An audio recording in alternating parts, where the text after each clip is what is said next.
My dream was always to get my own place ever since I was in high school.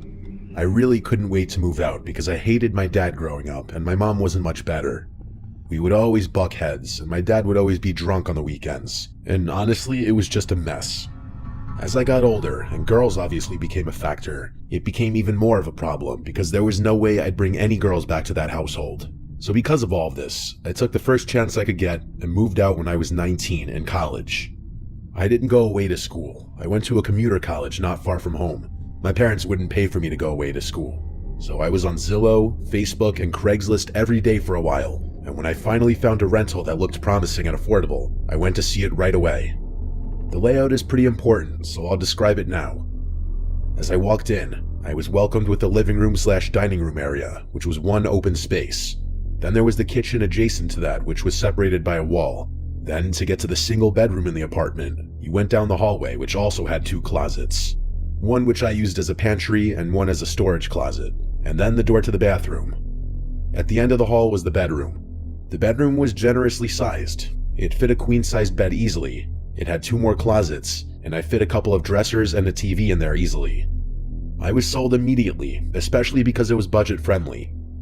I moved in the next month, and life was fine. Fast forward a few months maybe. I went out with friends in town, and we ran into some girls we knew. I ended up taking this girl home that I'd known for a while through school, but we'd never hung out in that way. I'll just call her Sammy. We ended up drinking at my place and watching a movie, but that was really all we did.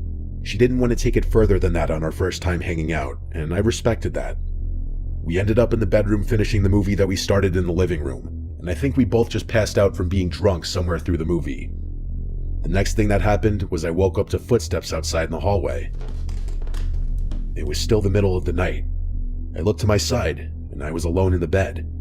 I jumped out of bed looking down the hallway, and I saw Sammy in the living room grabbing her stuff off the couch, but she was doing so quietly.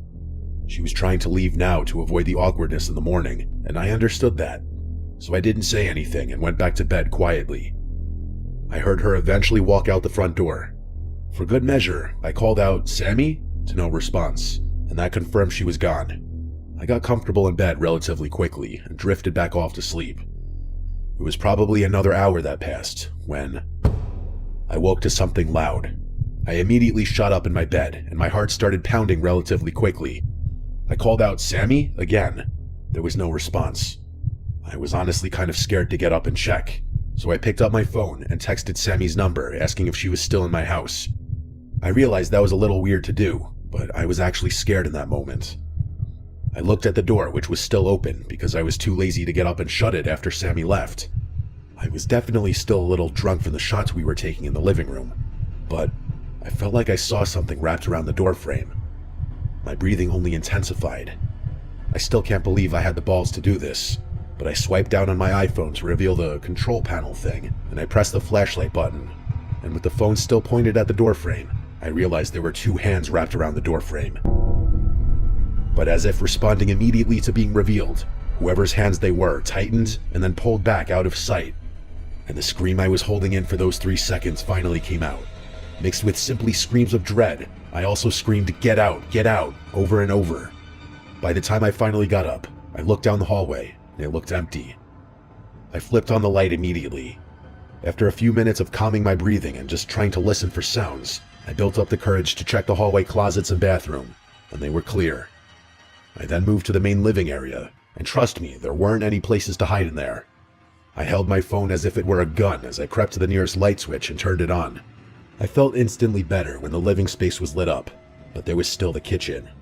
I crept to the opening that led to the kitchen, and flicked that light on as well, finally lighting up the entire apartment. There was no one here. I looked behind the couch, I looked under the tables, I even checked the floor-level kitchen cabinets. When I realized it was clear, I ran to the front door to lock it. The weird thing, though, was that I never heard the front door close, and yet there was not a single soul except for me in there. I now tried calling Sammy repeatedly until she picked up. When she did, she sounded tired and confused. I asked her if she was just in my house, and she told me she left a while ago because she couldn't sleep. I didn't explain. I just told her my bad. I thought I heard a noise, and then we hung up. I decided to spam call my best friend until he picked up, also sounding tired and confused. I explained everything that just went down, and he said he could tell I was still drunk. His explanation calmed me down though. He said I was sleep deprived and still drunk, and I had a mid-wake-up hallucination. It made a little sense actually, considering I never heard the front door shut. I eventually could laugh it off and apologized for waking him up. I went back to my room, shut and locked the door, and I actually calmed myself down enough to fall asleep. The next morning, I did another search around the apartment, and it was without a doubt clear. So I went on with my day. But at some point, I thought back to that supposed hallucination I had of those hands wrapped around the doorframe the night before.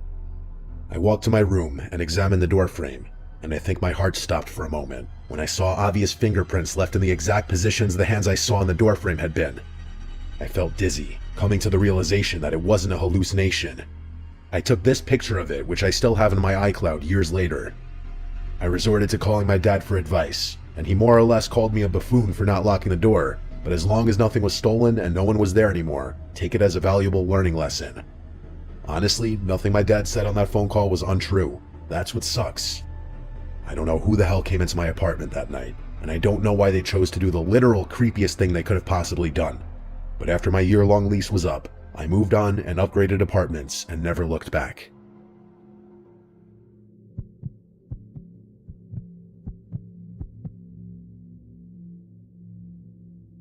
My parents' house never really felt like a parent's house.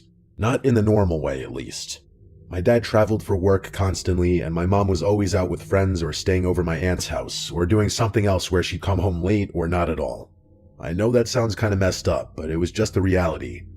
It wasn't like they abandoned me or anything. It was more like they were always busy and always somewhere else. So from the time I was like 16 and up, I basically lived alone. I ate dinner alone most nights, I watched TV alone, I'd be the only person in the house for an entire weekend sometimes.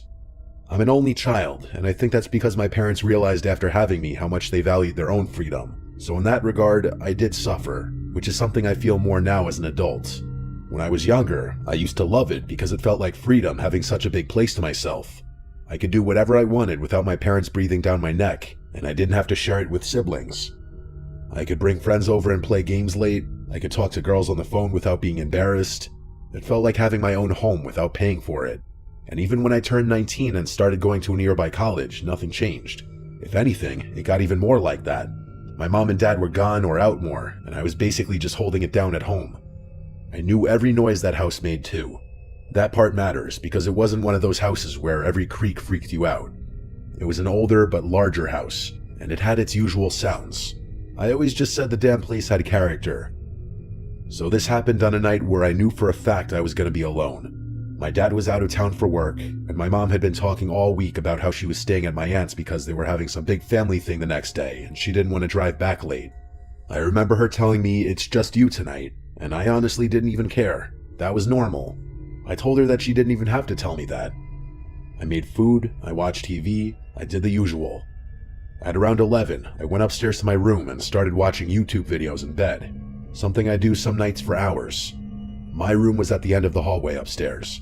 At the top of the stairs, you'd have a small landing, and then to the right was my parents' room, and further down the hallway was the bathroom, the linen closet, and then my room at the end. I had my door open because my parents told me to keep doors open at night, more as a staying alert and listening for intruders type of thing. But I also liked hearing the house a little, like background noise. It made the whole being alone thing feel less intense. I eventually started getting tired, so I shut my laptop and just laid there scrolling on my phone. So I'm gonna just say that probably an hour passed from the moment I shut my laptop to when my phone rang. It said no caller ID on the screen. That was the first time I'd ever received a no caller ID phone call.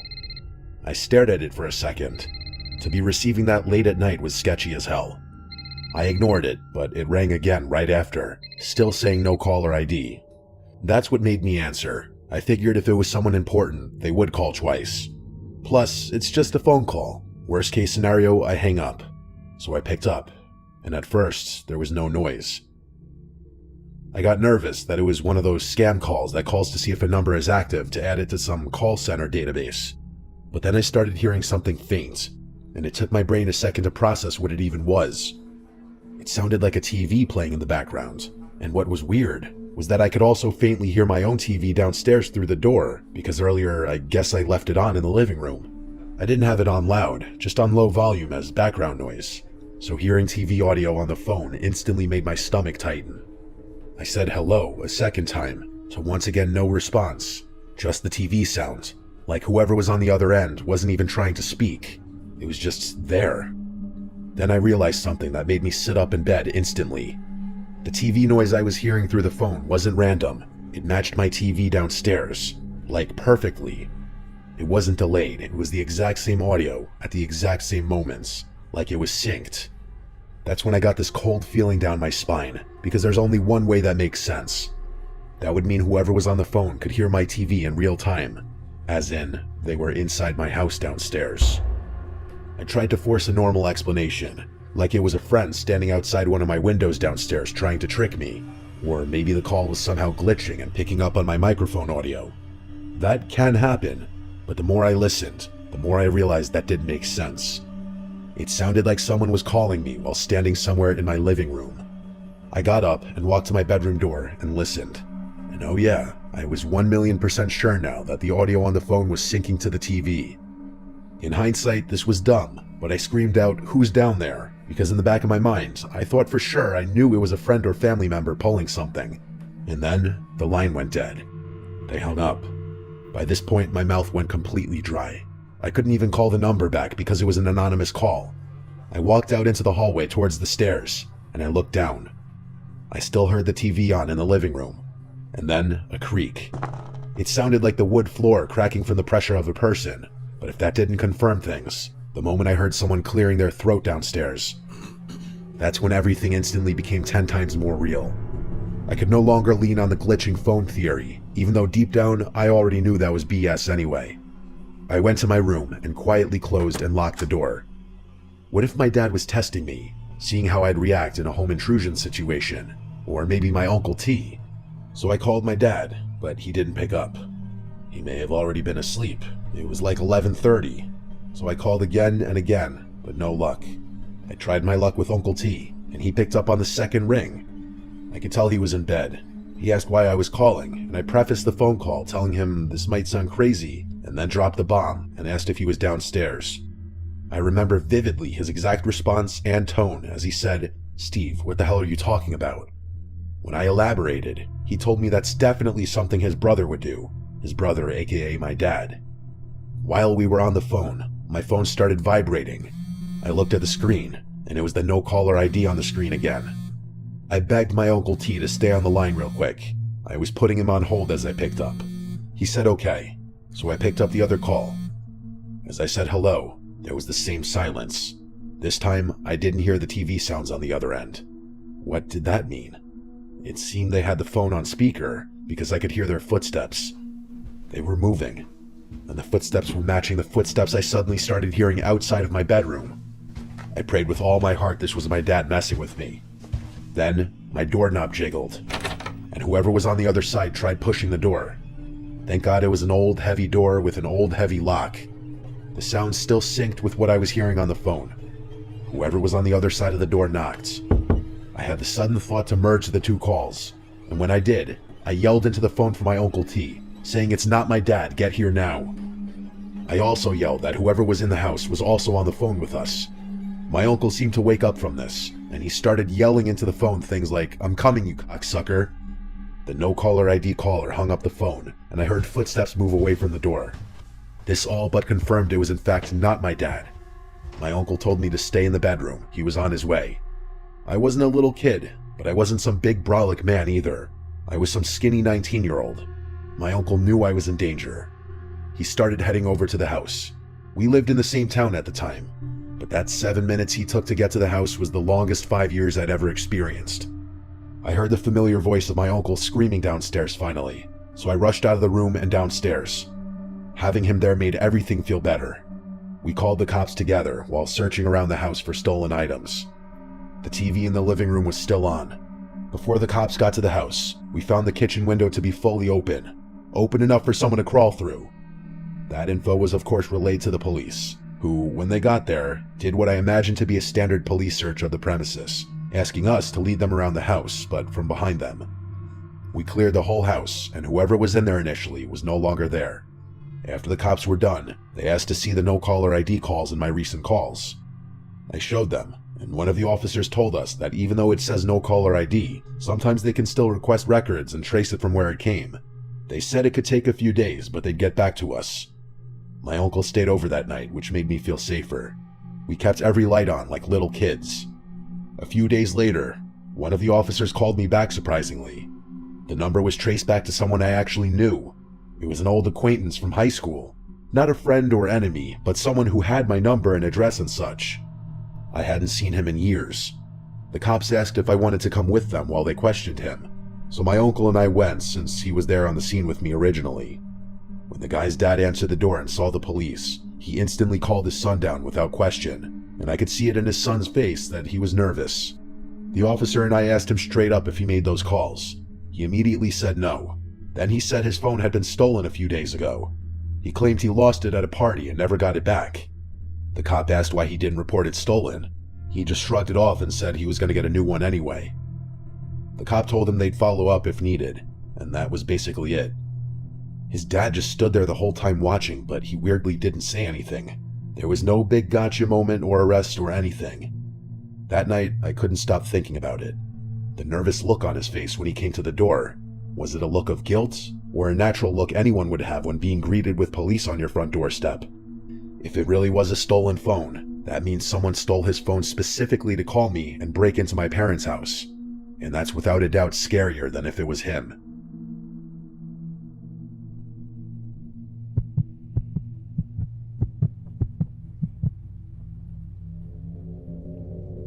It was a weekend like so many before. The usual crew was getting ready to meet up at Cody's house to pregame and go out. This was post-college. We were all 23 to 24 at the time. Cody's house was often the spot to pre- and post-game simply because he had a cool basement where his parents couldn't hear us, but also because his parents were chill.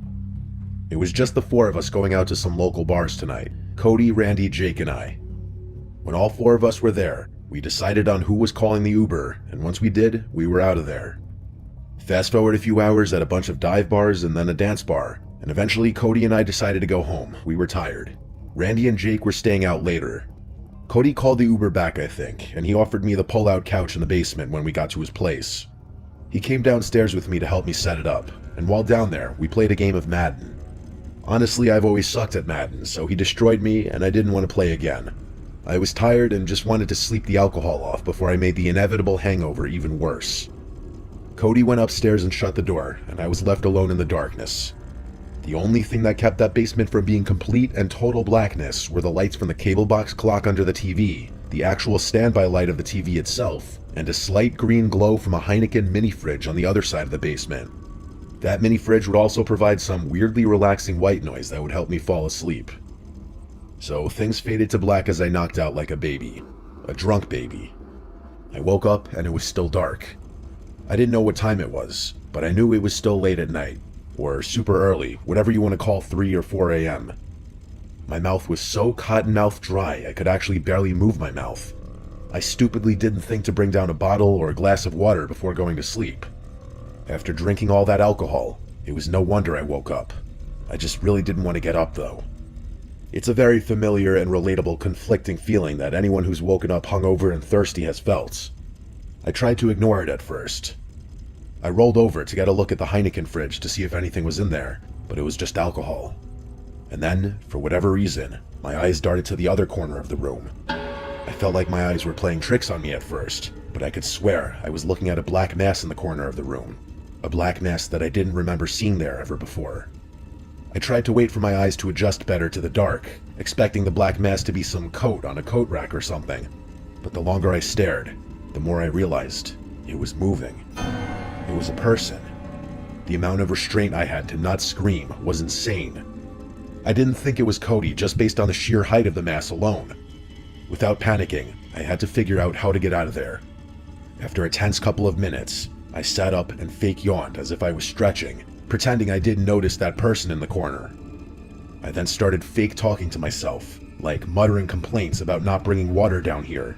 Anything to give the appearance that I was oblivious and just going to get water, not run away and alert anyone. I got up and walked closer to the stairs, but also closer to the figure in the corner, and perhaps the most tense moment of my life was when I turned to the right to get to the stairs, and I hoped I wasn't grabbed. When I started going up the stairs, I didn't run or anything. I took it slow and normal to not draw suspicion. But when I was about halfway up, I took a curious glance down the stairs, and that black mass was now at the bottom of the stairs, and I can confirm it was a person. I almost tripped as I started to run up the rest of the stairs and slam the basement door shut. I then started running up the stairs to the upper level of the house to Cody's room, where I shook him awake and yelled at him that there's someone in the basement and that he needs to wake up his dad. And during that commotion, I heard a slam from downstairs. And I yelled, "See?" Cody got up, and we went to his parents' room where we woke up his dad, and I told him there's someone in the basement. He got right out of bed without asking questions and ran down both flights of stairs to the basement, noting that the basement door was wide open. And when I mentioned I shut the basement door, Cody's dad yelled at Cody to call the cops, and he did. We also noticed the back door to the house was now open. So when the three of us were done looking through the basement, we all went to the backyard to search. Then the front yard, and then the neighboring yards, all while Cody was still describing what was going on to the 911 operator. I'd say we were searching for 15 minutes before the police finally arrived, and then they did their full search, and formally wrote up a report for the incident. By the end of it, there were some neighbors waking up and coming outside asking if everything was okay. By that point, I was sobered up, terrified, and wanted to go home. So as soon as the cops left, I went inside to talk with them for a bit, then I said goodbye and called an Uber home, refusing Cody's offer to drive me home. I worried for them a bit that night, but I was not sleeping in that basement after that. In fact, I never did again. We'd still have pre-games and stuff there, but the feeling in that basement changed for a while after that night, where I'd always glance at that corner of the basement and just think back to that night. That black mass.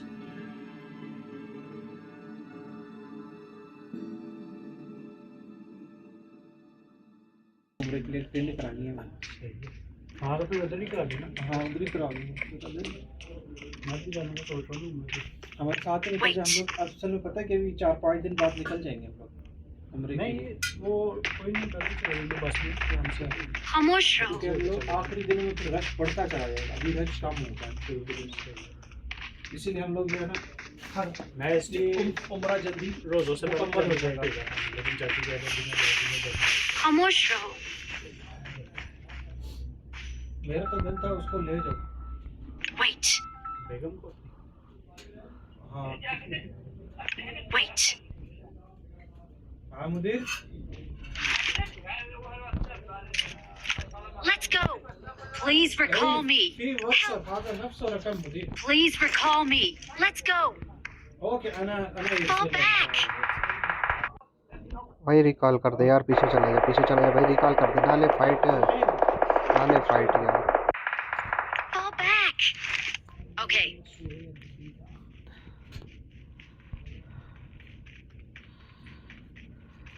बस इतने से ही अभी को थी एक लफ्ज़ बोल से बस Help. Let's go. 15 सेकंड है यार भाई बंद हो गया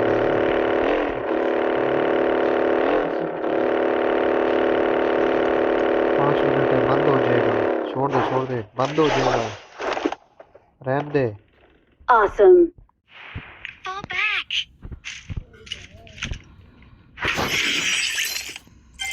शुक्रिया साला